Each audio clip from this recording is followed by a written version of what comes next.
Good morning, everyone. Minister of Foreign Affairs, European Union cooperation authorities, and diplomatic representatives, ladies and gentlemen. In the program,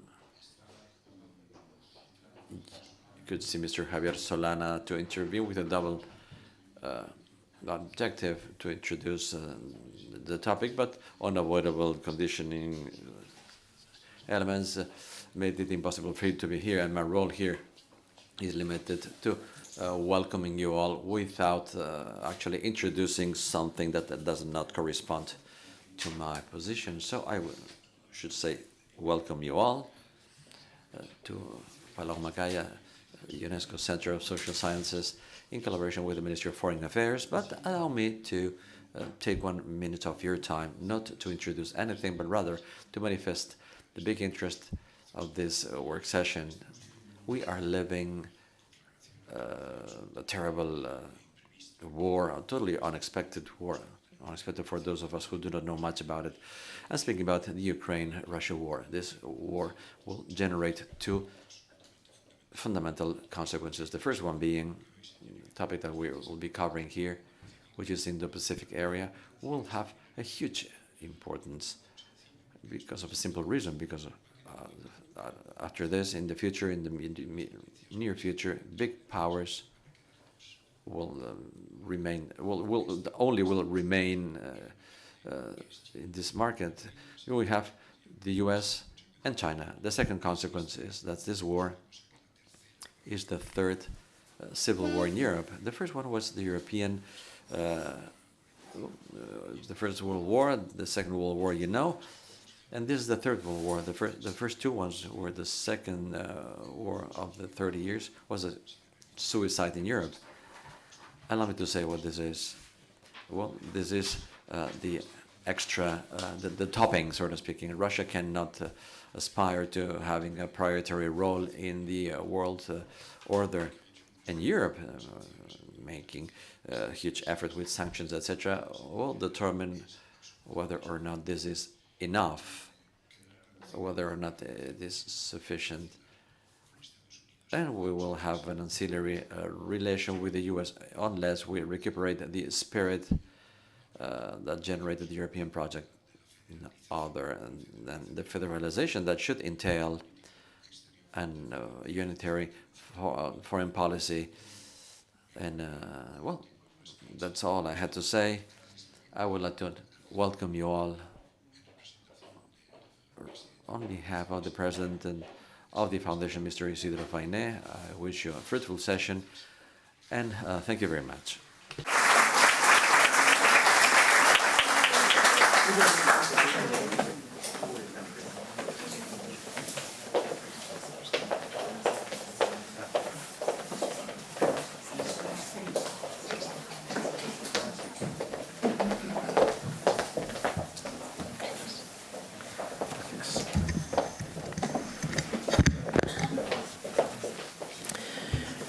Buenos días. Good morning, everyone.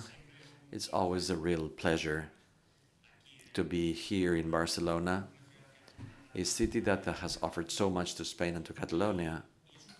And it's a real pleasure also to open up this seminar that the Ministry of Foreign Affairs, European Union and Cooperation has organized through one of its organisms, which is Casa Asia. I'd like to greet its chairperson, and in collaboration with CIDOB, Vice President of Fundació La Caixa, for your introduction. I'd like to welcome the delegate of the government of Spain in Catalonia.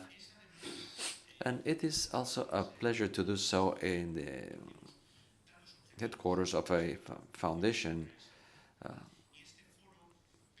Fundació La Caixa. This forum will evidence the foreign actions of Spain in a key region for the world, even if traditionally it's been far from the think tanks or the mind of Spaniards. I'm speaking about the Indo-Pacific region. Not too long ago, the European Union published its strategy for this region, for Indo-Pacific, and very recently, the French presidency of the Council of the Union organized a forum in Paris a few weeks ago I participated with the partner countries of the region, and weeks after, the international news and all of our efforts have been now focused on stopping the illegal aggression, unfair and unjustifiable aggression of Russia against Ukraine. And even if it sounds like both scenarios are not connected, they are hugely connected, enormously connected, because this aggression, this illegal and unjustified aggression, is a change in the European and international order, and it is introducing us in a new era that we are now starting to see and evidence its first consequences, because it is a strong violation of international law, because it is a frontal attack to the values of the European Union and the pillars of international order that was organized in the structure after World War II: democracy, freedom, sovereign equality of states, the territorial integrity, inviolability of borders. And what is at stake in Ukraine right now is not only going to affect the people of Ukraine, but all the countries and all societies, as a Spanish society, that live under these principles, because these principles have given the longest decades of peace in Europe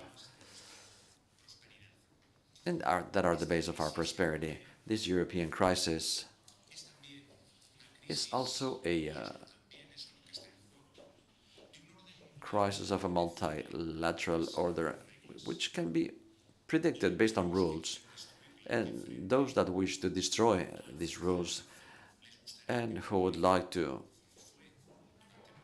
prevail or have the reason of strength prevail above the other values. These are the values of the United Nations.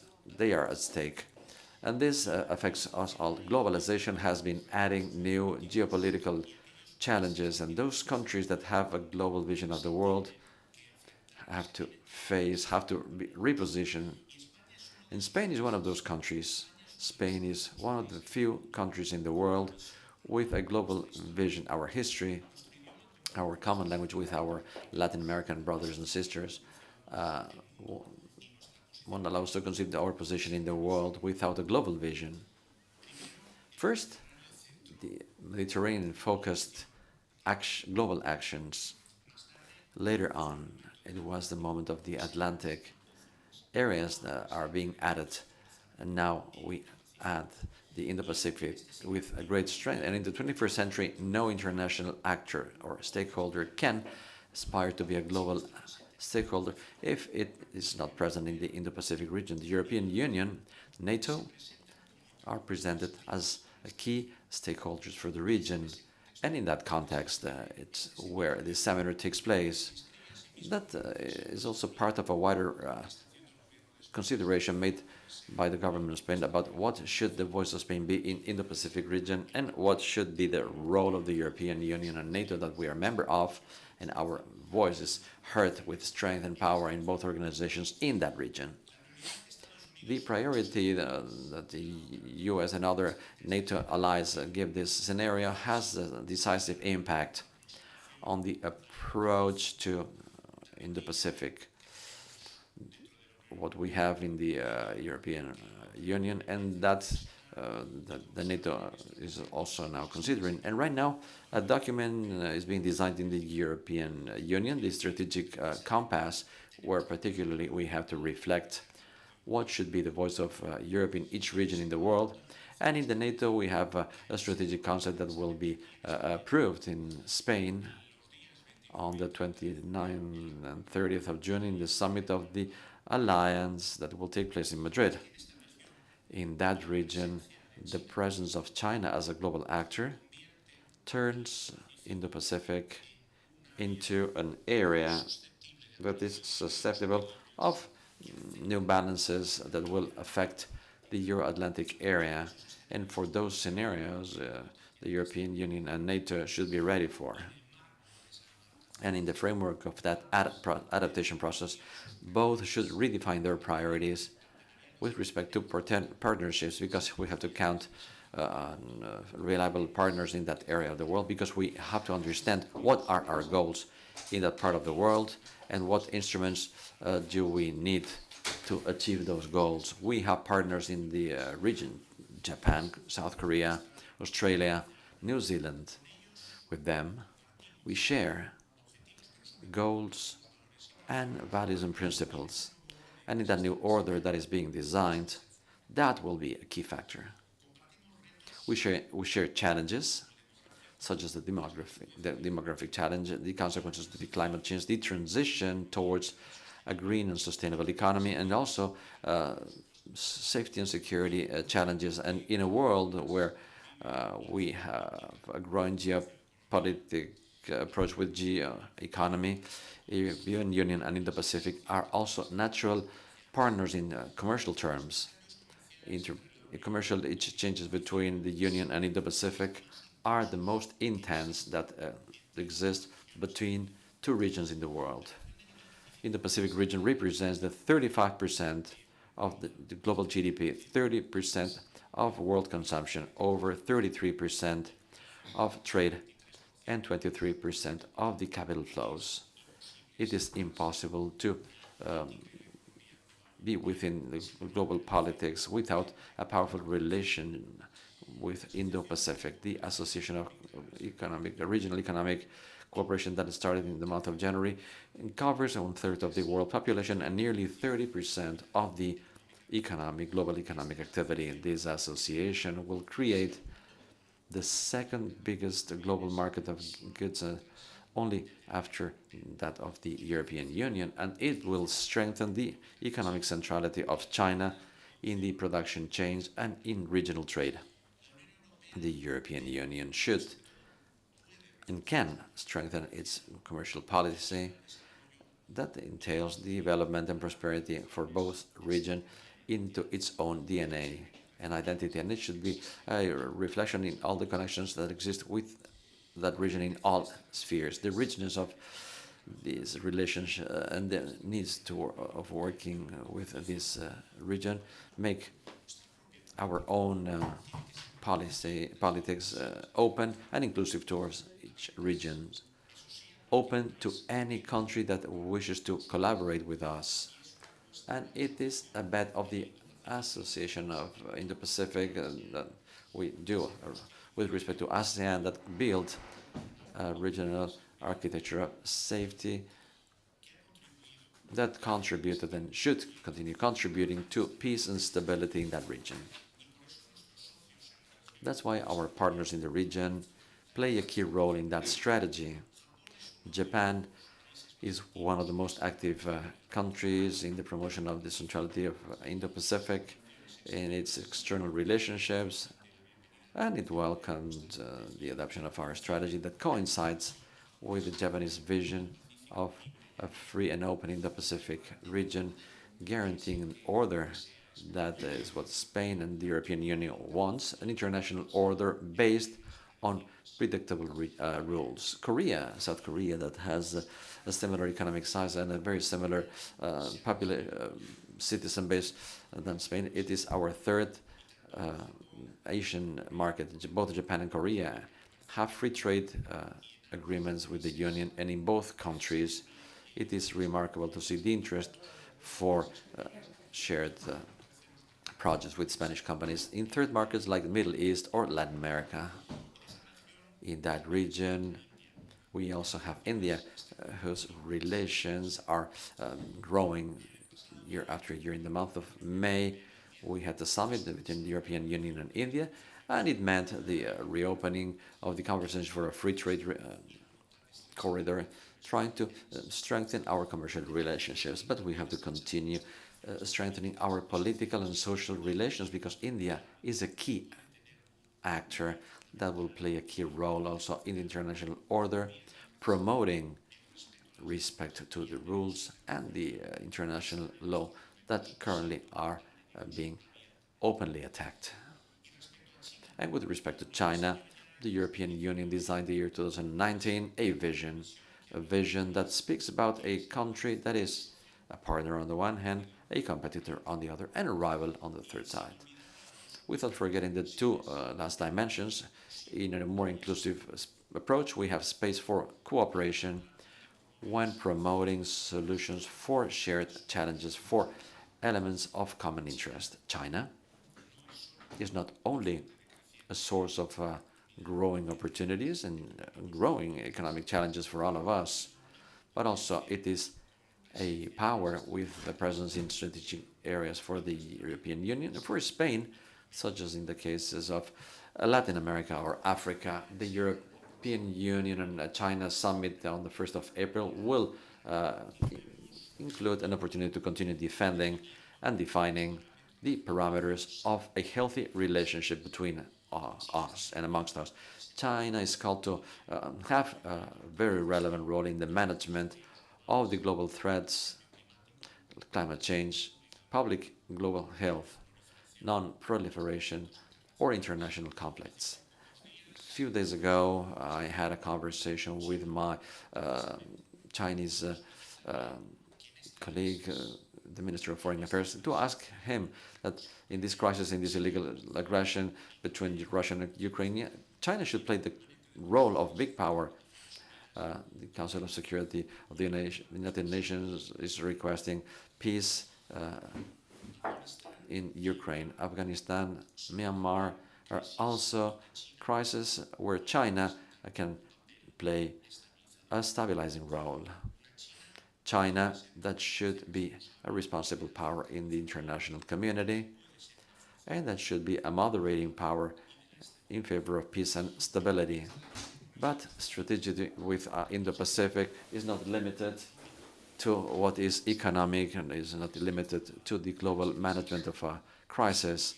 Rather, it is looking to rebuild the global order after the pandemic while advancing in the green economy, making an energy transition. But none of this will be achieved without the participation of Indo-Pacific. And these three elements, we should add human safety. The strategy includes in its 7 priorities, fully aligned with the goals that the European Union is looking for, but also NATO in its 2030 document. Spain is fully aware of the fact that our international projection should not or may not be complete in the world that we already have, and even more in the world that we are entering right now. If we forgot about in the Pacific, we have 18 embassies, 9 consulates, 17 trade offices, 6 tourism offices, 6 defense bureaus, 5 Cervantes institutes. We have a growing interest for learning Spanish in that region, and 4 steady bureaus devoted to innovation and development. And let me now add another institution of public diplomacy, Casa Asia, that has the headquarters in Barcelona, in this fantastic city, and which is the institution of the Foreign Affairs Ministry in charge of organizing this seminar. From Spain, we believe in the value of the European Union as a global stakeholder to have our own set of actions in the Indo-Pacific region. It is part of the strategic autonomy of the European Union. And this is something that we are debating, and that the Ukraine crisis is underscoring even more. We Europeans have to decide on our own what we want to represent, with whom we want to relate with in each region of the world, and also in the Indo-Pacific. And once we have done that, we have to determine what means we have and what means we should also have to achieve that goal. The goal towards the achievement of the NATO meeting in Madrid and the presidency the European Union the second semester of this next year will be marked by a deep process of reconsideration on how to relate with this region, and also we will support that in Spain and from Spain. And today's seminar is an example, a clear example of it, but that consideration should be conveyed to the Spanish society. And for that reason, I would like to welcome you all to this event where different voices will express an opinion and where the debate will permeate into Spanish society.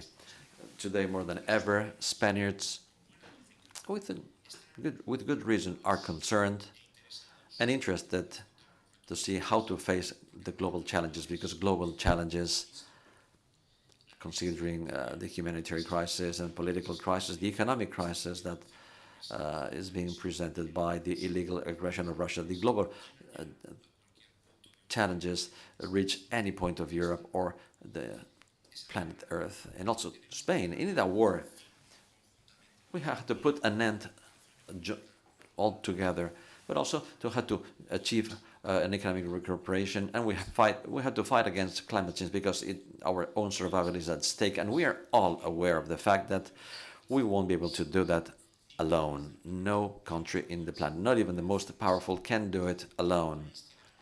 No country has the capacity to offer solutions, to generate the necessary welfare to our societies, to achieve safety, cooperation, to get out of this crisis.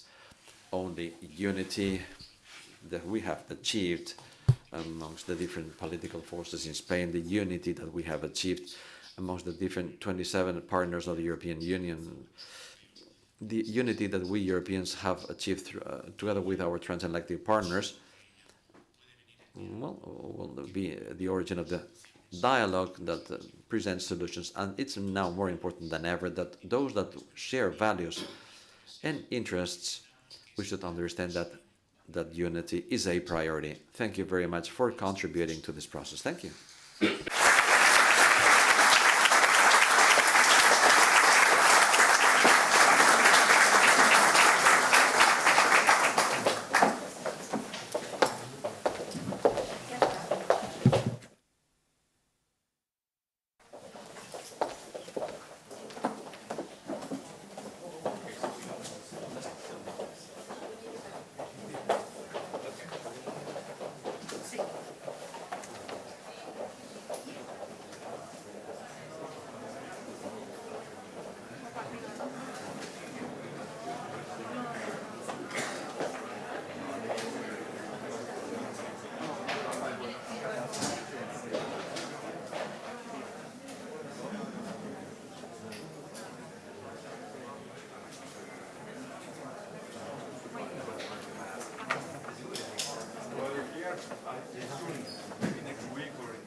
already read. My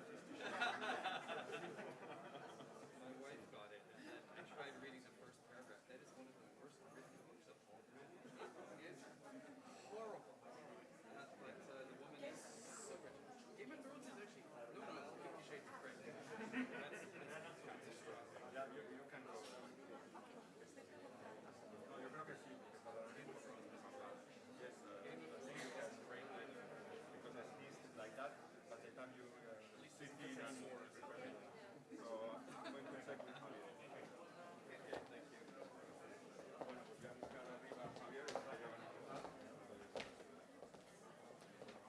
Rafa, Rafa.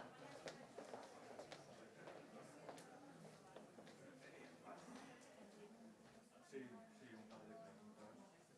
Tendremos a dos personas.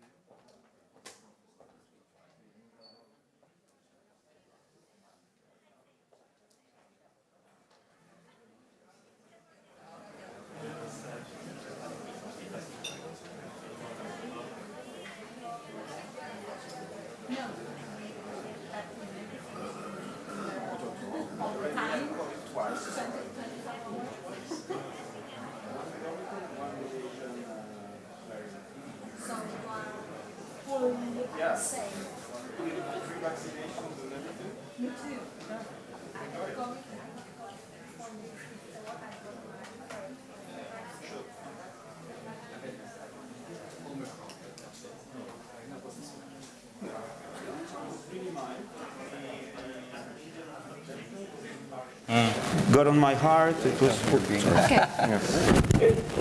yeah, we're on now.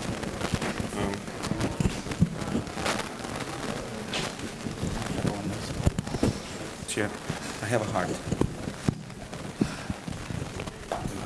Bueno, buenos días a todos. La verdad es que es un gusto. Good morning, everyone. It's a real pleasure to enjoy this session of debate with Casa Asia and people from the Ministry of Foreign Affairs and with the rest of you. Thank you to La Caixa Foundation for hosting us in this beautiful space. For me, it's a wonderful opportunity as a journalist to moderate this debate in one of the in the key topic of the international system that we are witnessing live, how things are changing, how things are being transformed. And also it is a pleasure to share this session with these three experts that come from three different countries, from the different spheres of action that will give us, I'm sure, the key to Indo-Pacific region. We have Gabriele Visentin, Ambassador in Special Mission for the Indo-Pacific in the European Union in this European Service of Foreign Actions. We have James Appathurai. And there's a little scratching of the microphone on her jacket, so we could hardly hear your last name. My apologies.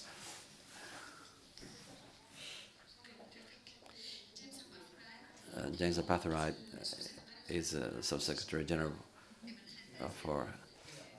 in the Atlantic Alliance in the NATO, and Andrew Small, who is the main senior researcher about transatlantic affairs and in the German Marshall Fund. He's in Berlin now. Thank you very much, Andrew. Indo-Pacific is in the focus of our interest and attention. It's been so for a long time.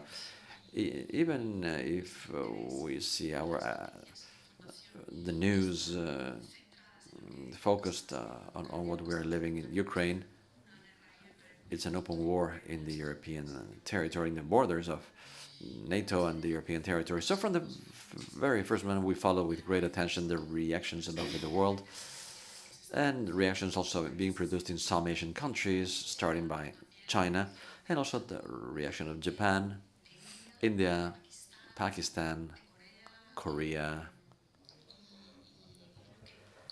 and how they react. And how they react will determine the evolution of this conflict and how it is solved. In any case, we all know that particularly the development and evolution of this conflict and the way we are able to get out of it will have a lot to do with what a country does. And the country I'm speaking about is China. We are all waiting to see the role China plays in this situation, because it's not only a matter of talking about the resolution of the conflict in Ukraine, but also it has to do with dynamics in Asia-Pacific and in the rest of the world that were characterized by a huge rivalry between powers. The vice president of La Fundació La Caixa, he sees that we are evolving towards a world where we will have two poles of powers, China and the US. We should see how much the European reaction, what is happening in the European territory, in the European land, places the European Union as a pole of power, maybe less irrelevant than we expected and we could expect some months ago. We will talk about all this in this session, but I would like to avoid talking about the Ukrainian dimension, the topic we'll be dealing with during this hour we have ahead of us. The title of the session is Europe in the Sphere of Indo-Pacific. Without talking about the Ukrainian dimension, we should see how Europe reached that point, under which premises, and Europe reached this point, but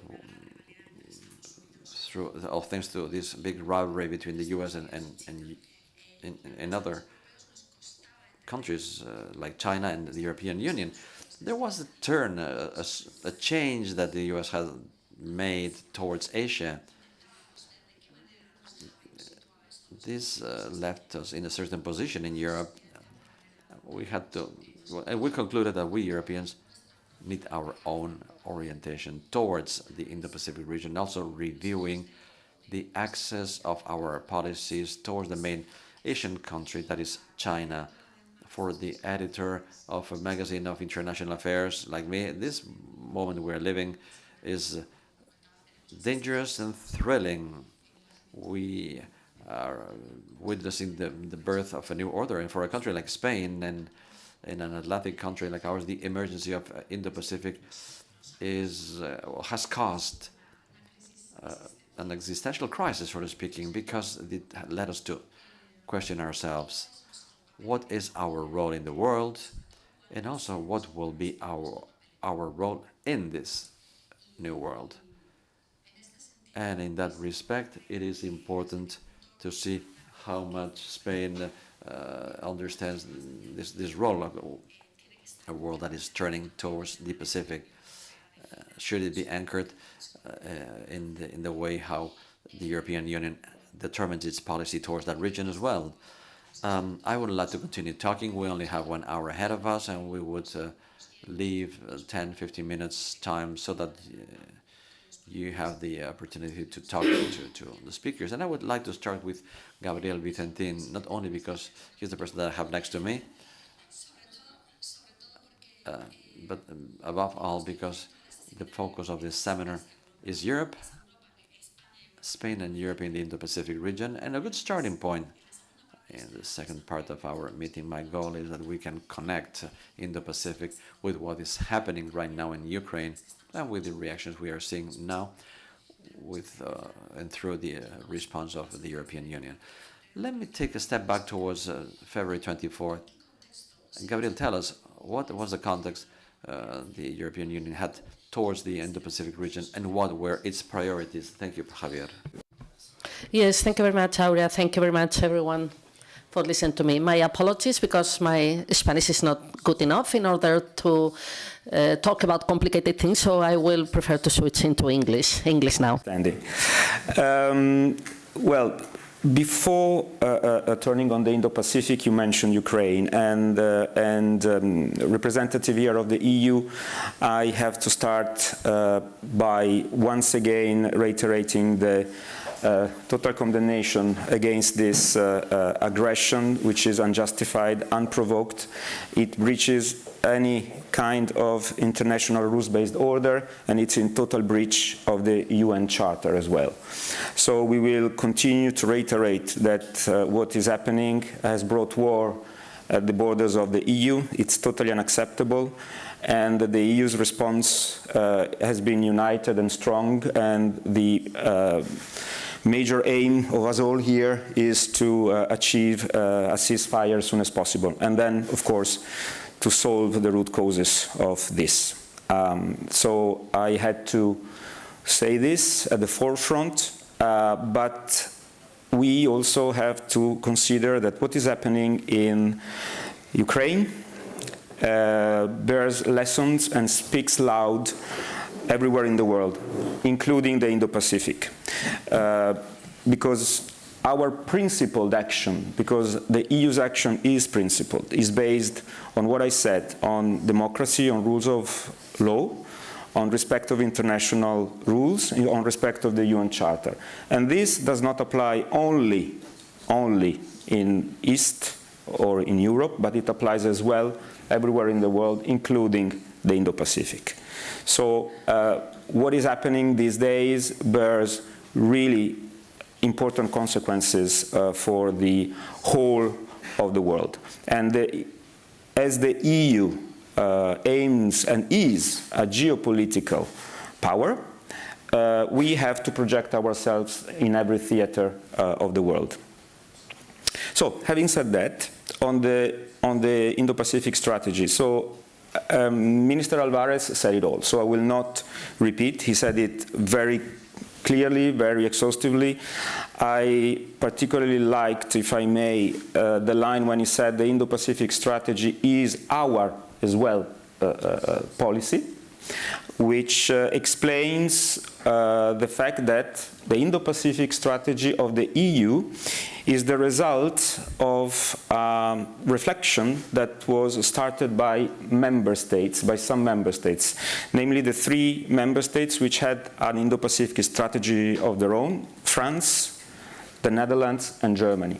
This brought on the table of the EU ministers of foreign affairs the issue of rethinking the EU's engagement on Indo-Pacific, and this came then to the table of the foreign ministers on the 16th of April, which adopted unanimous conclusions on the Indo-Pacific and tasked the Commission and the High Representative Borrell to specify the EU's engagement towards the Indo-Pacific. And the strategy we all refer is a communication which was published in September. But it is a process which has started with the member states. And I see the future presidency of the EU here, the special envoy of Czechia for the Indo-Pacific, and his presence here testifies what is really very important, that the attention that the Indo-Pacific has attracted in the EU is not a one-shot, is really the evidence that the EU is looking at the Indo-Pacific with new eyes and considers it as essential. And already the future presidencies have already affirmed this, the Czech presidency, the Swedish presidency, and today I would see this as an anticipation of the Spanish presidency as well. So the attention of the EU is on the Indo-Pacific. I would add a couple of numbers to what the minister said. The EU is a resident actor in the Indo-Pacific. We have more than 1.6 million inhabitants, EU citizens on EU soil. My French friends will excuse me, but I would consider them as EU citizens. They have also, there are also 8,000 let's say, troops stationed in the region, so this makes us a resident actor. 40%, I say 40% of the total trade towards the EU comes from the Indo-Pacific, and there it's just a number to highlight how important the free access to the Indo-Pacific and the sea routes is, just for this. Another number is that within 10 years, around 2 billion people will exit poverty and join the middle class in the Indo-Pacific. And this will not only give economic opportunities, but will also create big strains on climate and pollution considerations. So our action there is multifaceted, is not only economic, is not only defense oriented, but it's also environment and climate change oriented. So this is very important to bear in mind. Probably you all know the strategy on the Indo-Pacific. I will not be too pedagogical in referring to the 7 priorities and the functioning lines and the governance. I think I will spare this. But I would like to underline one very important element, which brings me back to what I said before. For the first time ever, in a communication of the Commission and of the High Rep, we have a chapter which talks about defense. Which talks about cooperation with NATO.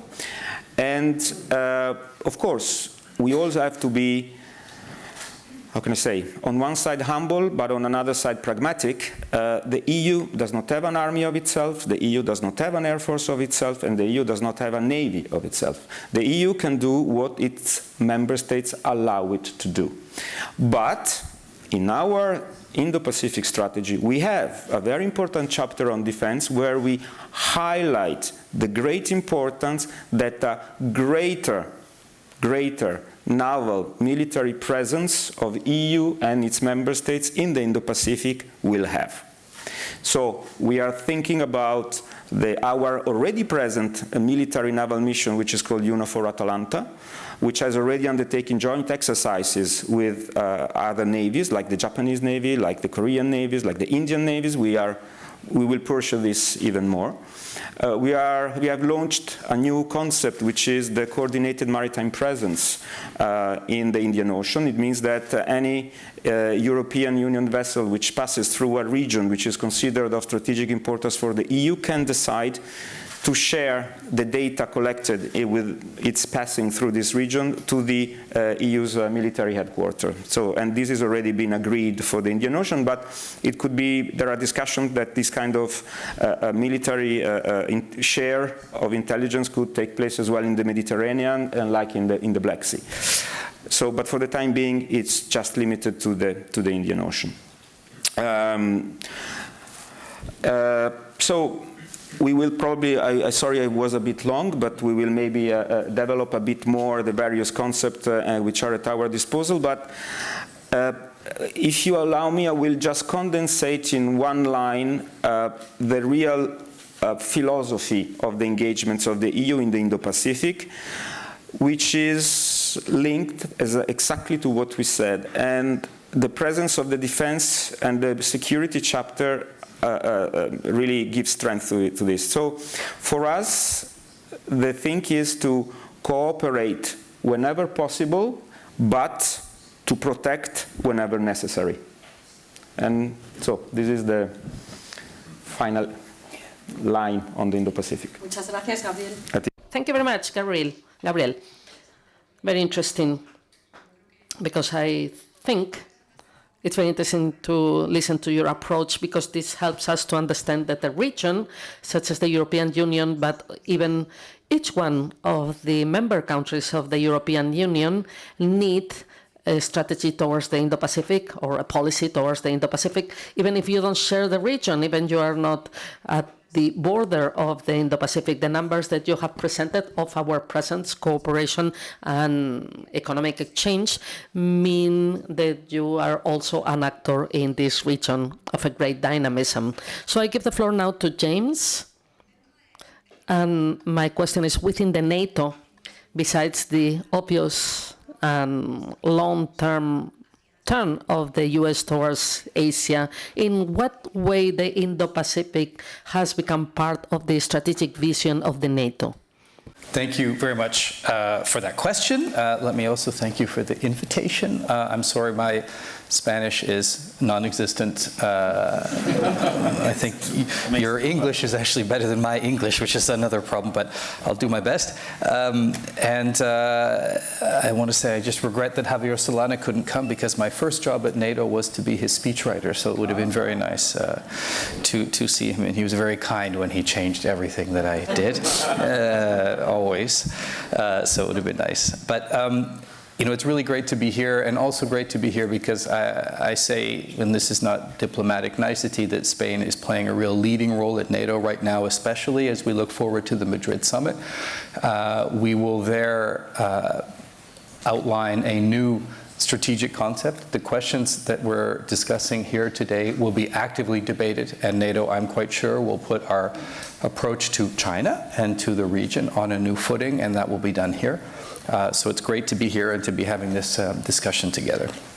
So I think there really are sort of two sides to this discussion. One is before the Russian invasion and one is afterwards. And what I'll do now is focus on what has been our policy and why. But I think it really is worth discussing, as I know you intend to do, what has changed. Because while we don't have the answers yet in NATO and the discussion is just beginning, I think I can already start to see some of the very fundamental questions we're going to have to answer. But let me first look at pre-Ukraine crisis and outline what I believe to be what were the underlying strategic assumptions in NATO.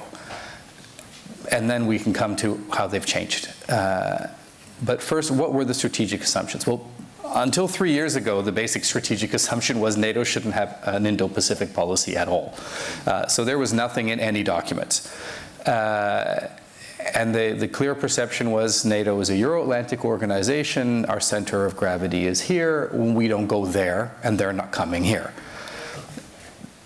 About 3 years ago, the Allies realized that that was changing, that China's development had reached the stage where it was present here, where China's activities, even in its own region, but also in our region, were starting to affect Euro-Atlantic security. We're also affecting the security of our partners in the region, including Australia, New Zealand, Japan, Korea. So that NATO needed to have a conceptual approach. So what were the basic strategic assumptions? I just want to say, by the way, these are my words. They're not NATO's official policy, but had something to do with developing it, and I think that has, I think it's useful to frame it so we can understand where we're going. One was, as I mentioned, a first strategic assumption that China's influence, and certainly any kind of malign influence with regard to the Euro-Atlantic area, was quite limited. First, because its military development had not reached a stage where it could pose any substantial military threat to NATO territory, nor did it intend to, nor didn't see and don't see China as a military adversary. But of course there were concerns, including that China was not and is not party to any significant arms control constraints of any kind. Also concerns about its growing economic and political influence in the region, but in general, manageable, no military threat to security, military security in the Atlantic area. Second, that China's relationship with Russia, while certainly not only ad hoc, had limits. And was on a case-by-case basis. We saw the trends and the development, meaning more and more exercises together, more and more ad hoc political alignment in international bodies, but in general, that there were limits to Chinese and Russian political cooperation. And then third, what we saw was growing but manageable Chinese influence with regard to what we are now, I think, all calling strategic competition. What do I mean? I mean the setting of standards in international bodies which serve China when it comes to, for example, values. What are human rights? and the fight that takes place in human rights bodies. Does human rights mean individual liberty, the way we conceive of it? Or does it mean sacrificing individual liberty to raise living standards, which is the Chinese narrative? What are our standards when it comes to internet freedom? Very, very different. What are the technical standards on which our technologies will be based, which will then give an advantage to China and Chinese companies, and of course all of the value issues which relate to that, which relate to data and facial recognition, etc. And China's fighting those fights with allies in international bodies, and we came to recognize that we had to become more organized as democratic countries, including with our Asia-Pacific partners, to ensure that our values and the standards on which the technologies are based and which have direct relation to our values, we needed to be organized to be able to defend those in international bodies. China is extremely well organized. And if you look, for example, at the International Telecommunications Union, they are not just defining 5G, they are now defining 6G. And it is a heavily Chinese-dominated structure. But we figured this was manageable, could take time, and we started to organize ourselves to address that. And then, of course, we have partnerships with countries in the region, and they don't wish for their partnerships with NATO, and did not wish for those to be defined solely through the prism of their problems or ours with China. They wanted to work with us to preserve the international democratic system, to cooperate on issues like cybersecurity. And so we were very happy to do that at the pace and within the prism that they define, and that remains absolutely the case. So our policy with regard to China was defined, you like the good one line, I'll give the one line, which is challenges and opportunities. So the challenges are still, but were in particular related to issues like arms control, China's very rapid military development, including moving towards having 1,000 nuclear warheads, the growing number and reach of its missile systems, the growing investment in blue water navies, in missile systems that can take out aircraft carriers and pose fundamental risks to freedom of navigation and therefore the trade on which we depend. Its growing investment in bases overseas using Belt and Road, which have civil and military functions that can have choke point effects, including now we start to see concerns in the Red Sea. So that whole military development, it's spread. Another challenge is China's support for autocracies, including using technology to reinforce them. And we can talk more about that if you're interested, because I have quite a lot of thoughts on that subject. So that's sort of the challenges. What are the opportunities? I think for most all NATO countries, and for the EU, there are much more in the way of opportunities. NATO has a relatively narrow, ambit and narrow parameters, but we do believe, exactly as Gabriele said, that climate is an interesting and productive area. NATO is about to announce at the Madrid summit a very fundamental new approach to climate change and security, and we really want to set out some fundamental new steps forward for us and hopefully for the wider international community. We think China should be part of that discussion. And arms control. We absolutely believe that China needs, as a growing world power, to also participate in arms control, which is to China's benefit and to our benefit. But they don't want to. So this is a real issue. So I'll stop here to say this was our policy until now, challenges and opportunities, and partnership with our Asia-Pacific partners that was not only through the prism of China, but just to conclude, I think all these strategic assumptions have fundamentally changed. And we can discuss how, when you wish to do that. Thank you very much. Thanks for your discipline. Andrew, tú has estado en Estados Unidos. Andrew, you have been in the US, you come from the US, and you are very familiar with all the political priorities, reasons, and orientations of the US towards the Indo-Pacific, and now you are here in Europe.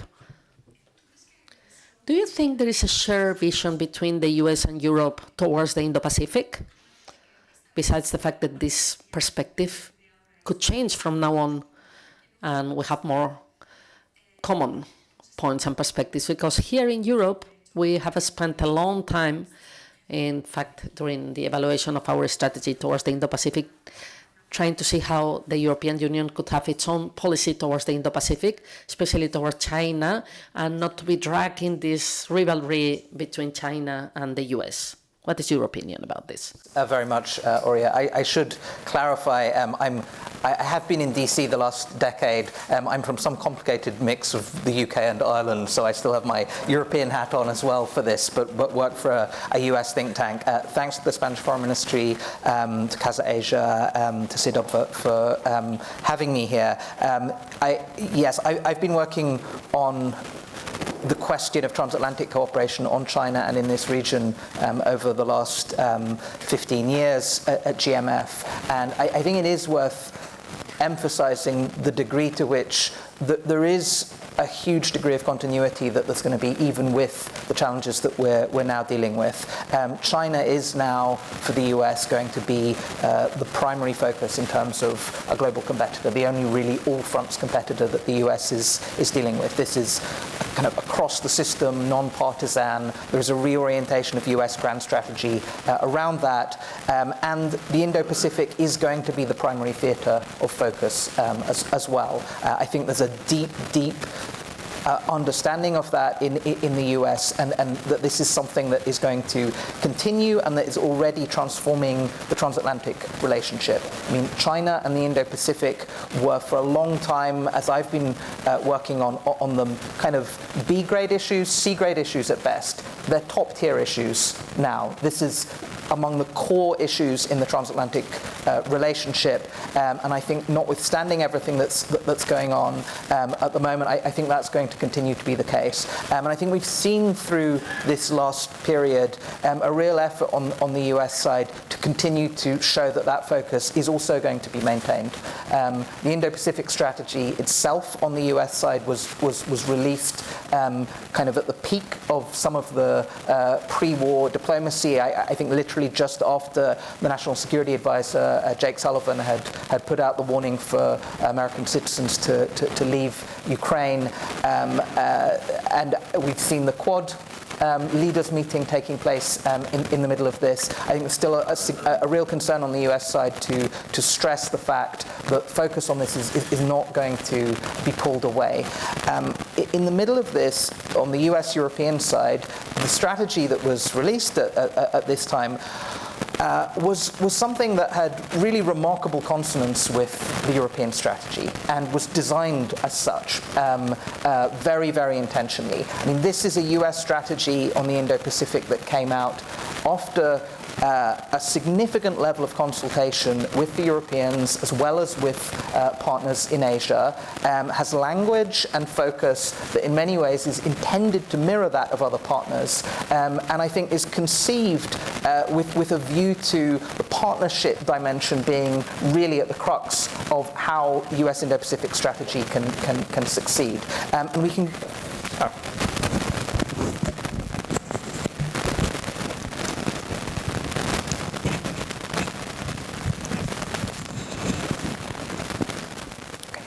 Thank you.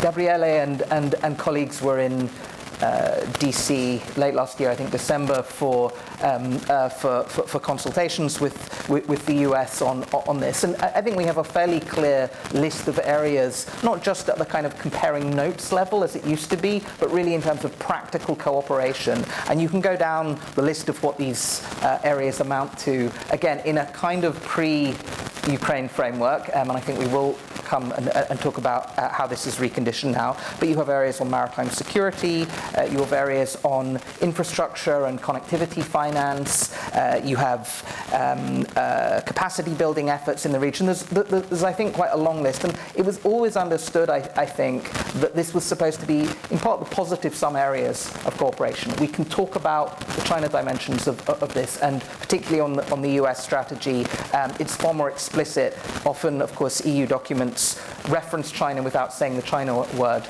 and the US documents are much clearer, I think, about this. And we understand what is meant in some respects when we're thinking about risks to freedom of navigation. We understand who we're competing with when we're talking about infrastructure finance. But nonetheless, I think part of this was supposed to be how can we also think through a positive sum agenda between the two sides that provides support to a lot of states across the region and goes beyond what I think had sometimes overshadowed a lot of the work that we were doing together, which was how much of this was just a China containment agenda. And I mean, to take one example where all of these strands kind of come together, the Maldives, for me, is a good illustration of this. The Maldives is trying to go through an energy transition, and it's an extremely climate vulnerable country, of course. It's a country that's been in significant debt to China. That's one of the reasons that it can't get the financing it needs to go ahead with the energy transition that it wants to make. There must be some problem with the translation.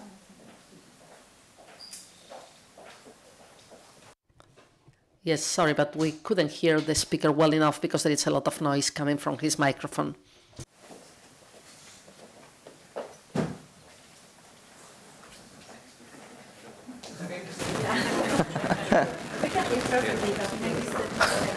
Okay, yeah. The Maldives is a case where they wanted to go through the energy transition. There were European companies that were ready to do it. They'd been talking to the Europeans and others about supporting this, and we just didn't have the means to go through and provide that kind of infrastructure finance before. I think we're in a much stronger position with Global Gateway, for instance, to be able to do this. But I mean, the Maldives is an important maritime location. There's been a huge kind of values question around the support that the Chinese were providing to the previous authoritarian ruler. You have a government that is nonetheless, unless we're able to step up, probably going to have to turn around to China for yet more finance. And so you can see some of these cases where the different dimensions, climate resilience, infrastructure finance, security, values really intertwine on this. And I think we're going to have to go through in very micro terms and kind of work out between the two sides how to do the division of labor that's needed, not just between the European and the Indo-Pacific theaters, but within the region. But the last point I'll make on this, because I think we are reflecting on all of these questions very differently after the current crisis. I think there's more of an understanding on some of the Asianists on the US side that we're dealing with two intertwined theaters, that's separating out what's playing out in Europe and the Euro-Atlantic space and the Indo-Pacific space is becoming more artificial. And there's a number of, I'll only name one because I know we're going to talk about this. When I was sitting down in December in DC talking about Europe's role in potential sanctions involving conflict scenarios, particularly with respect to Taiwan in the Indo-Pacific. The point that was put by a senior official handling some of the Indo-Pacific affairs was, sure, but if we go through what we went through in 2014, if we have these relatively weak sanctions, I'm afraid that we saw after Crimea, this is not going to change China's calculations. Unless you have knock-off-your-feet level sanctions that are put in place on the European side, Europe is not going to be a factor in Chinese calculations. Now, we've just gone through knock-off-your-feet sanctions on Russia. And if you interact now with Chinese think tankers and experts and things, we're in a very different place in terms of the understanding of the European role when it comes to actual deterrence questions in Asia as a result of this. There is an obvious contingency, which is Taiwan, that we would that we have of course been thinking about a lot in that regard, but it's not just Taiwan. South China Sea questions, a whole list of other areas in the region, and I think there's an understanding now with this current crisis that there are lessons being drawn. Of course, we have a much wider coalition than we had in 2014 in terms of the partners who've swung in very actively. Japan, of course, Taiwan themselves, Singapore very notably. But I mean, we'll move on to this bit of the discussion next, but I think there is an understanding on the US side that what's playing out now has huge crossover effects for what happens in the Indo-Pacific too, and that the forms of cooperation that we're developing now on everything from export controls to sanctions to various other dimensions of what we're seeing with the current crisis can be applied in a very different way in future, and that this coalition that we're seeing between the two regions at the moment is going to have application in the Indo-Pacific as well. Andrew. La verdad es que To tell you the truth, I would really like to continue with many questions, but I will ask just one, a common question to all of you, so that the audience has the opportunity to ask you directly. My question is the following. I'd like you to make a first evaluation of the initial response you've seen in some of the countries we already mentioned in Asia, considering the invasion of Ukraine, mainly China, but also India, Pakistan, or Japan, or South Korea.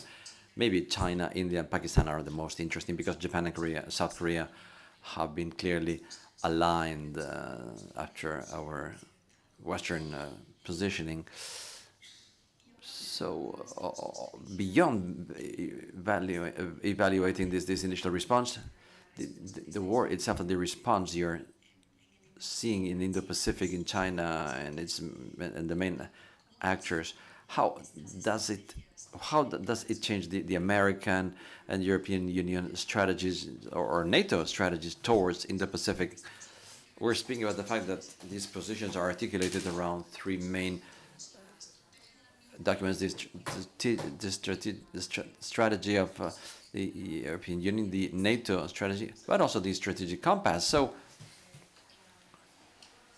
what is your evaluation of the Asian response to the war, and how the situation we are living now is transforming these documents that reflect the vision of Americans, Europeans, and multilaterally NATO and the European Union? Any of you can start. We can follow the same order. Yes, there were some, let's say, hints to what you said from the previous intervention, so we'll pick maybe also something else. Actually, the Ukraine war has completely redefined the EU's geopolitical role. So, from the robustness of the sanctions to the coupling of the 500 million euros for the financing of the purchase and delivery to Ukraine of lethal weapons. That's a first. As High Representative Borrell said, he proposed it, and it's the first time ever that the EU did this. And this should be seen as the second leg of the sanctions. So you should see a sort of a EU's toolbox, which has become larger and more credible. However, the China's role, it's absolutely paramount. As James and Andrew said, the Chinese role should not be only seen as an issue, but should be seen as an opportunity. The EU's engagement with China is tripartite. We see China as a partner on global issues, and we cooperated extremely well on COP26 with China. It was very instrumental to the, we can call it outcome rather than success of COP26, but still, we were really hand in hand on that. So it's a very important partner on global issues. Still, it is a competitor in economic terms. We have no problems in competition. We have problems when the competition does not respect the rules that it should follow. That's an issue. But a competition as such is not bad. And thirdly, yes, it's a systemic rival. Systemic rival on things on which we have to push back. Human rights, democracies, respect of labor standards. I mean, the EU has not hesitated to sanction China's individuals and firms for Hong Kong, for Uyghur. And China did not shy away from retaliating in sanctioning as well the members of the European Parliament as well as the European Union's ambassadors. So, but China is key. our relations with China has to be pragmatic, adult. We have to understand each other's reasons, and we have to engage. And on this, I would just recall the role, the potential role that China might have in the current war. As again, I have to quote my boss, Borrell. He said it that we should ask China to exert influence on, rather than having a fully fledged mediation role. But it can be instrumental. I will not develop, I will not go more in detail on this, but one should really see where the potential opportunities are. And on this, I am really happy that the summit with China will take place as foreseen on April the 1st. And this could be probably a very important further step. How the Asian partners reacted to the conflict? Well, I have to say that we were particularly pleased on what happened, because in the Asia-Pacific part, on the UNGA resolution, we had 8 abstentions and 1 vote against. The only vote against in the region was the PRK. And the 8 abstentions were, of course, China, India, and then Bangladesh, Laos, Pakistan, Sri Lanka, Vietnam. But they did not come as a surprise. Maybe I will tell a couple of words on the key partners there. But the other important thing is that the major partners in the region followed on imposing sanctions. So they did not only support the UNGA resolution, but they also followed on the imposition of sanctions. And I'm talking about Korea, Japan, Taiwan, Australia. Importantly enough, Singapore, it was the first time where Singapore did not take a neutral stance. Well, if you allow me, I was in Singapore, and with our ambassador we did the démarche to the Singapore authority on the 24th of February, but it was not due to the European Union's intervention. It was because they had a clear view on the rule of law and the protection of small state in front of the big military might. And New Zealand for the first time followed on imposing sanctions which were not decided at the level of the UN Security Council. So that's also, so the answer from the region was we evaluated as positive. Probably I will concentrate only on one of the abstentions, India. On China we said it all, it's obvious.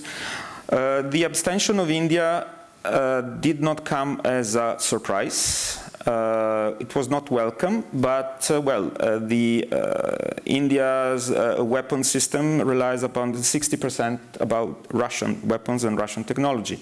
The only nuclear submarine that India has is Russian. Well, one could understand why there is a sort of a neutral stance there. But we should continue to engage with India. We should continue to find ways for common grounds and common cooperation. And one should not forget that India is part of Quad. So that's also another anchor which, let's say, would facilitate our further engagement with India. So in a way, we have also positive possible developments for our further cooperation with India. I mean, there are many other things to say on, probably, if you allow me, on the cooperation with the US. Indeed, we have established consultations with the US on the Indo-Pacific. We had the first round, as you referred, Andrew, in Washington on the 2nd and 3rd of December. And I am happy to announce here that the second round will take place in Brussels at the end of April. So it was just decided 2 days ago before I traveled here. So it's really a way of talking, but not just comparing notes. It's really identifying, let's say, avenues for cooperation in the region. And I will conclude by stressing the cooperation that we are aiming at in terms of connectivity. Connectivity means global gateways for Europe, 300 billion euros, and connectivity means Blue Dot or Build Back Better for the Americans. And on this, we have a clear understanding that both sides, so the EU and the US, do not want to enter in competition when it's about connectivity. So the Blue Dot and the global gateways are seen as not competing, but as complementary to each other. The competition is with the Belt and Roads. The philosophy of Blue Dot and global gateway is financial sustainability of the debt, financial sustainability of the projects. It's not a geopolitical projection of might. It is a mix, a blending of private, public financing, including financial institutions. So this is a very important element, and it's also a matter of credibility that we, Western part, democracies, are able to deliver as well on this. So I don't want to take more time away from my other friends, but yeah, maybe we can elaborate more afterwards. Yeah. James, desde la OTAN, ¿cómo ve? From NATO, how do you see the war affecting your strategy towards Indo-Pacific? How do you see the change of a strategic concept that should be rather advanced? I should have listened, but I got strategic concept, so I think that that's the way to go. Let me say this. I think as we look forward to the strategic concept, and everything I say from now on will be my own views because we haven't had this discussion yet. But you know, Tony Blair once said there are historical moments where the kaleidoscope is shaken, and this is definitely one of those moments. And now the pieces are settling, and we need to, or they will settle, and we need to make sure they settle in the right spots. So I mentioned some strategic assumptions. I think as the allies examine what position they will take to adjust our approach, there are some fundamentals they will discuss. One is that China is now actively enabling, I'm using this word, it's my word, but is actively enabling the biggest military assault in Europe since World War II. And it's enabling it through political support, as we've seen in the United Nations system. It's enabling it by parroting and amplifying Russian lies about Ukraine and about why it's doing what it's doing. And it is at least reported to have been asked by Russia to provide direct military support. You have heard what the United States has said about this subject, and that President Biden will be raising it with President Xi, and this has been raised at lower levels. So there are real concerns there. So this is not now an indirect security threat to Europe. It is an enablement of a war in Europe. And China and Russia have now said there are no limits. This is their term, no limits to their partnership. That is something we have to take fundamentally into account because Russia is by far the biggest threat to European security. And China is not taking a hands-off approach at present. The next thing we have to consider is that China and Russia are now deeply in each other's camps when it comes to strategic competition between autocracies and democracies. The two major autocracies in the world have a no-limits strategic partnership. And we need to adjust to what that means. And it will mean not just have implications for European security, for Euro-Atlantic security. It will have implications for Asian security, because if China is backing Russia in the Security Council on its issues, I'm pretty sure Russia is going to back China in the Security Council on its issues, including for Indo-Pacific security. But they will align on their perspective on the West, on democratic values, on systems, on standards. And we can already see this starting to happen. So what do we do? One is, as I mentioned, the allies are going to have to consider how we frame our relationship with China, still sticking to the challenges, but they're greater, and hopefully being able to find opportunities. But I think it's also the case that if you're China, you're looking at the costs of this new approach. The Chinese stock market opened down, substantially down. And the reason is, of course, that investors see risk of spillover negative effects from this association. It's also the case that companies start to question the reliability of investment in China. They also see the potential of the West reshoring because it cannot rely on other countries. So there is real risk to China to aligning with Russia in this way, and we need to make sure that we outline those challenges for China of taking this strategic decision, which of course is up to it.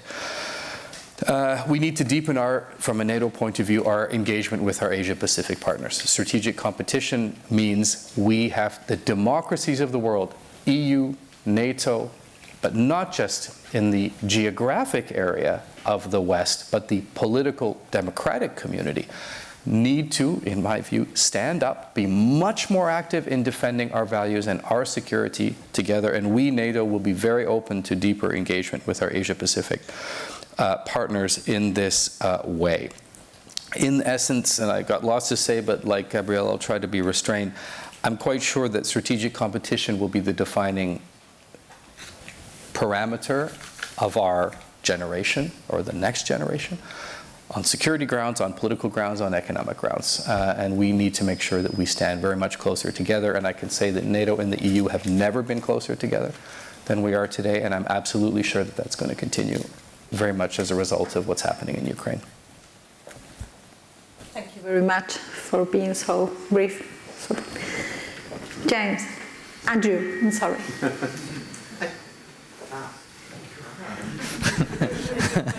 A good solution.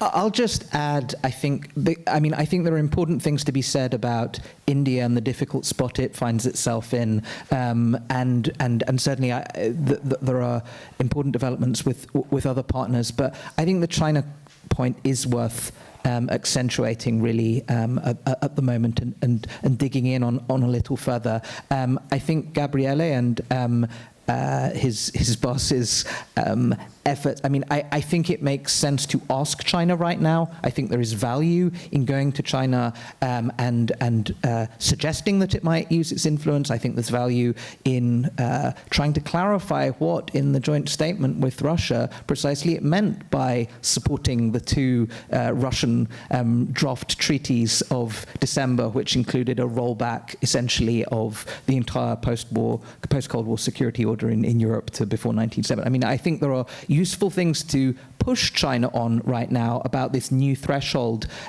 it's crossed, which has essentially been something that it did not do before, which was, between the two sides, mutual support in each other's theaters. China did not want to get attached to the risks of what Russia was doing in Europe, and Russia wanted to pursue a much more autonomous approach in Asia. And that joint statement was a threshold crossing moment when it comes to the mutual support that the two sides essentially offered to provide each other with. I do not think, unfortunately, that pushing China on some of these questions is going to elicit very much. I don't think China is going to be particularly helpful when it comes to using its influence on Russia right now. Almost every European foreign ministry, everyone has been pushing China on this for the last period of time. And the results have been more than disappointing.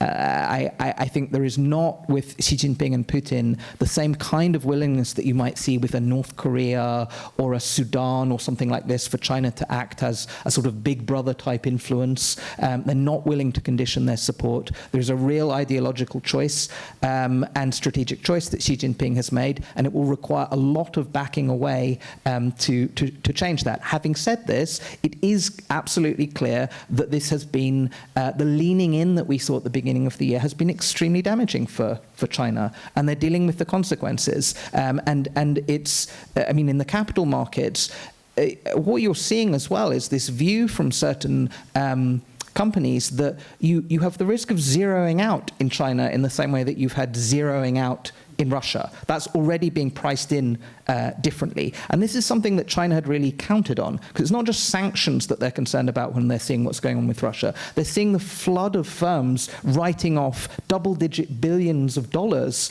as they exit. And this is something that I think China had relied on, a certain level of dependence of the West, Western markets, Western countries, that would mean that they were resilient through these sorts of crises. And they're seeing that differently, and they're seeing some of the costs of being so closely attached to Russia. And there's all of these things about reverse Kissingers and things like that people have talked about. I think the US right now is making a point of making China own the consequences. They're pushing the two together and showing and illustrating, including with these releases of intelligence about the Russian request for arms transfers, that if China makes this choice, that it's going to be watched. Others are going to make judgments, and they're going to recondition their relations with China as a result. I think we're clearly in a very different debate when it comes to dependencies. We do not want to go through the same mistake that we made with Russia, with China 5 years, 10 years down the line. We're hearing that from politicians, not just on sort of a hawkish variety, but people who'd really bet, for instance, the German economy on a much closer relationship with China. But we have to be realistic about the fact that the same kinds of threats that we've seen playing out in slow motion in Europe on Ukraine and in other cases from Russia are something that we've seen laid out very clearly on the Chinese side as well. We have to be prepared in a very different way for what that amounts to. And I think China is watching all of this. And on the European side, I do think there was a view on the Chinese side that the West, Europe was weak, transatlantic relations were divided. This was a moment to press home the advantage. You saw that, I mean, in some respects, that's what the agreement with Russia amounted to. Whatever they knew in advance, they clearly either thought that Russia would coerce concessions or would be quickly militarily successful. They didn't expect this full-scale war to drag out in the way that it did. That's true. But they didn't expect the forcefulness of the European response or the level of unity that we've seen on the transatlantic side, or again, the level of unity that we've had with Asian partners on this as well. So I think there is a recalibration. I mean, right now, they're attempting to deflect, deal with the negative fallout, but not in a way that means that they're genuinely willing to use their influence in a meaningful way with Russia. I think we may still get in the short term a lot of caution about the short term, the immediate support that's provided financially and indeed in terms of weapons transfers and things. But I mean, we're going to have to deal with a very different China-Russia relationship going forward, which does include precisely these questions of the fact that in the end, the PLA will help the Russians, will transfer advanced capabilities in certain ways that will have direct threats to Europe in a way that was different from what our calculations on that were a few years ago, even if they don't transfer material support for the war in Ukraine itself. So I think we're just having to deal with a very, very different balance in what our China policy is going to look like as a result. There are some things in the short term where we can by pushing China, at least prevent them from providing some of these forms of short-term support. But we wished that the two sides would not come together with at the level that they have. I think we're just going to have to deal with the consequences of the fact that this is a partnership that is going to pose us a very different set of problems in the years ahead. Muchas gracias, Andrew. Well, thank you very much, Andrew. Well, it's 12 o'clock sharp. We should call it a day. But since this is the only public session, I'm a bit afraid. I feel a bit responsible not giving you the opportunity to listen to a couple of questions. Since the representative of Casa Asia is here, I will ask him permission to take 5 more minutes. I don't know if there are questions, but I would like to give the opportunity to the audience to pose some questions, very short, specific, precise questions, so they can have the opportunity to answer. Well, I think that I have intimidated all of you. I'm very sorry. Thank you very much, Gabriele, James, Andrew. Thank you very much for your presence, Gabriele. Would like to make use of these 5 minutes if there are no questions. we can have a closing line. There are a couple of key things which have to be said. Above all, what you just said, Andrew, the key will be the development in the China-Russia relationship. We have seen a not total alignment between China and Russia. And clearly, you said it, you both said it, but it's important to stress that China being for the time being, the second economy in the world, based its prosperity and economic development on the fact that the West is not at war. So there is a strategic interest of China in having a certain degree of stability in order to continue on its economic development. And we see this as an opportunity. We have also seen a very interesting sign. A couple of days ago, in China, a major scholar published an article on an official paper, which was clearly explaining why the long-term interest of China would be not to align with Putin. And this article was, let's say, allowed to be published. It was not censored. Sorry? Until it was banned. Yeah, but it was, but it made its way through. It made its way through, and so already the fact that it was out is a sign that there are at least underlying thoughts there. So let's see how it goes. I'm not naive, and we are all not naive, but in the time being we have to act in a crisis management state of mind, in a medium-term development, and in a longer-term eradication of roots. So I am now talking as a crisis management style. So we have to bear that in mind. What you said, James, about autocracies and democracies, this is the key. It's a matter of credibility of democracies, and it's a matter of showing that democracies can react, can stand up, and can be united. In the end of the story, if you allow me, we are showing to autocracies then there is a very heavy price tag when they go against the international rules-based order. And it's our credibility also depends on this. And I have to say that our response so far has been more than credible. It has been a clear deterrent for future possible negative actions. Thank you. Muchas gracias. Thank you very much. Would you like to say something else, or should we close? Well, if it's very, very brief, we'll listen to you. Okay. 2 sentences. I've heard maybe an idea that when it comes to European security, we actually all understand Europe and North America, all the countries, NATO and the EU, have to stand together. But then also sort of a couple of times this thought that perhaps when it comes to Indo-Pacific, the US should have its approach and Europe should have its approach, standing back to not get engaged in the sort of geostrategic issues. I would say, and I'm speaking very personally now, I think very much in this idea of strategic competition. I believe that those days, the days that we can conceive in that way, are past us now.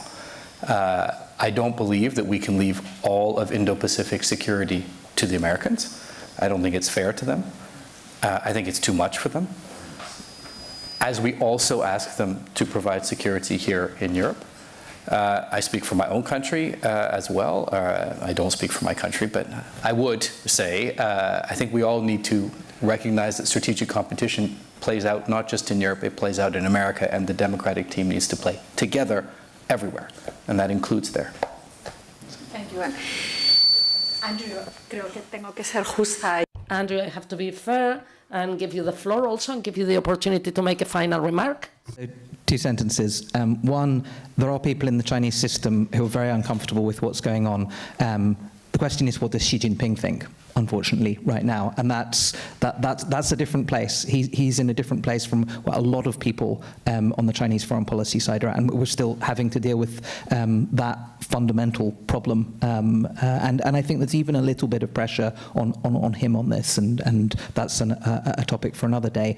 The second thing is to go back to the kind of positive some cooperation piece on the Indo-Pacific side, because we're now dealing with a situation in which there are all sorts of problematic spillover effects from the sanctions, from the war.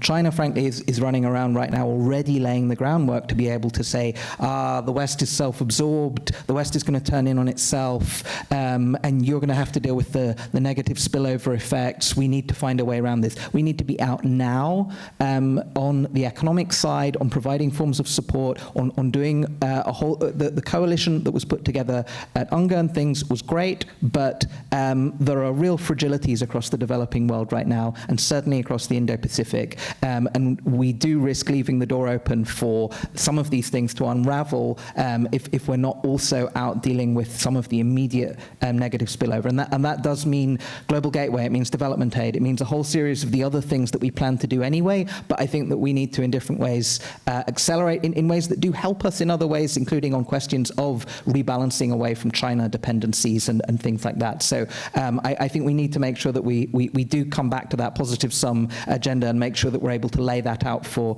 countries as well in the middle of this crisis. Muchas gracias. Thank you so much. I'm sorry to say that this is not the end. There's an online question, so stay tuned. Okay, it's getting here.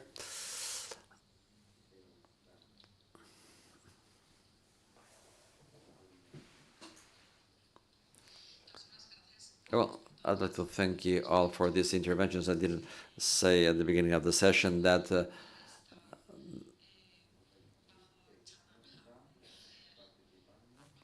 well, anything that you have said, we'll be able to remove it from the recordings, and we could get interesting tweets from what you said here. Anyway.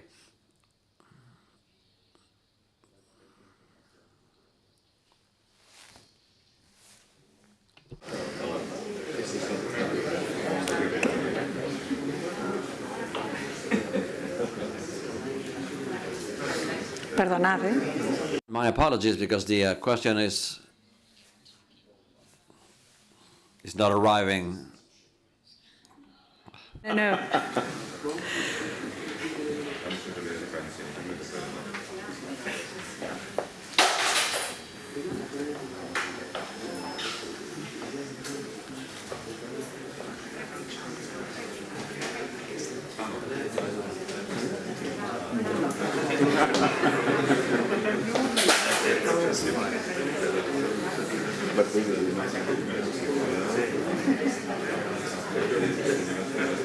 Ok.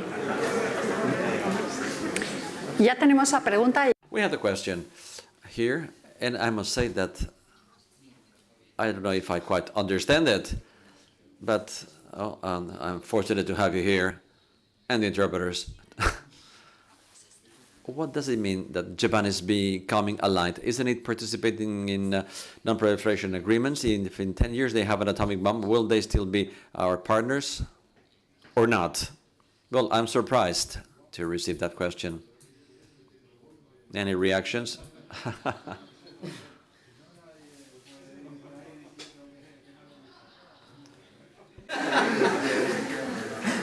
Es que realmente siento que no entiendo. My apologies, because I don't quite get the question.